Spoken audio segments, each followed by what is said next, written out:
보스턴의 제일 좋은 것 중에서 하나가 나무가 크다는 거거든요. 우리나라 같은 경우에는 전정 작업으로 나무를 쉽게 베어버리잖아요. 보스턴에서는 나무를 함부로 베지 않습니다. 얼마 전에 신문기사를 보니까 우리나라 가로수들이 못생기게 함부로 달려있잖아요. 잘라놓는 이유를 민원 때문이라고 하더라고요. 한 사람이 민원을 넣으면은 환경적인 종합평가 없이 악성 민원을 해결하기 위해 일단 조치하고 보는 거예요. 그러다 보니까 보스턴에서 볼 수 있는 큰 나무들, 아름다운 자연 풍경들을 서울의 도심에서는 느끼기가 쉽지 않게 돼요. 예를 들면은 오래된 소나무가 전깃줄이나 혹은 가로등을 건드려가지고 민원을 넣는다고 생각해보세요. 우리나라는 나무를 아무 생각 없이 자르는 정책을 하고 있는 거거든요. 저도 예전에 살던 한강맨션 단지에 오래된 단지이기 때문에 단풍나무들, 은행나무들이 크고 예쁘거든요. 어느 날 그 나무들을 다 너무 보기 흉하게 잘라놓은 정서가 파괴되는 느낌이죠.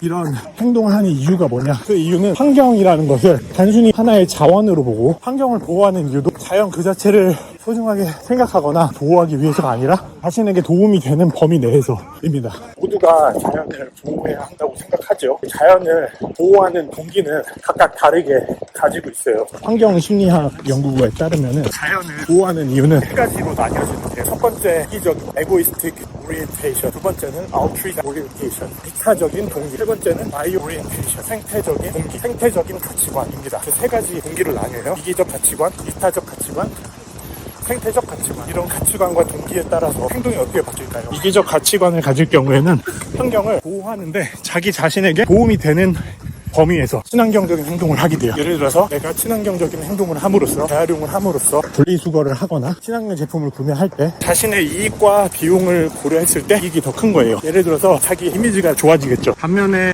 이타적 가치관은 자기의 편의뿐만 아니라 공동체, 미래 세대, 다른 사람들을 고려해서 결정을 내리는 거예요. 환경을 보호하는 것이 우리 공동체에 도움이 되냐, 환경을 파괴함으로써 다른 사람들에게 피해가 가지 않는가, 이런 것들을 고려하는 겁니다. 예를 들어서 환경을 보호하느냐 혹은 공장을 짓느냐라는 고민을 이타적 가치관을 가진 사람들은 어떤 것이 우리 공동체에 더 도움이 되느냐, 공장을 지음으로써 환경을 보호할 수는 있지만 도롱뇽을 보호할 수는 있지만 사람들에게 일자리의 기회를 주지 못할 수 있다. 공장을 지음으로써 일자리가 창출이 된다. 지역 주민들에게 일자리가 없으니까 공장을 짓고 환경을 파괴하는 것을 감수하자. 이런 것이 이타적인 가치관, 이타적 동기입니다. 자기 자신을 벗어나긴 하지만 어디까지나 인간 중심으로 의사결정을 하는 거예요. 그럼 마지막으로 생태주의, 생태적 가치관, Biospheric Value Orientation, 행동을 결정함에 있어서 인류의 관점을 벗어나는 겁니다. 전체 생태계의 관점으로 바라보는 거예요. 나를 넘어서, 우리 지역사회를 넘어서, 인류 공동체를 넘어서 모든 동물, 식물을 고려하는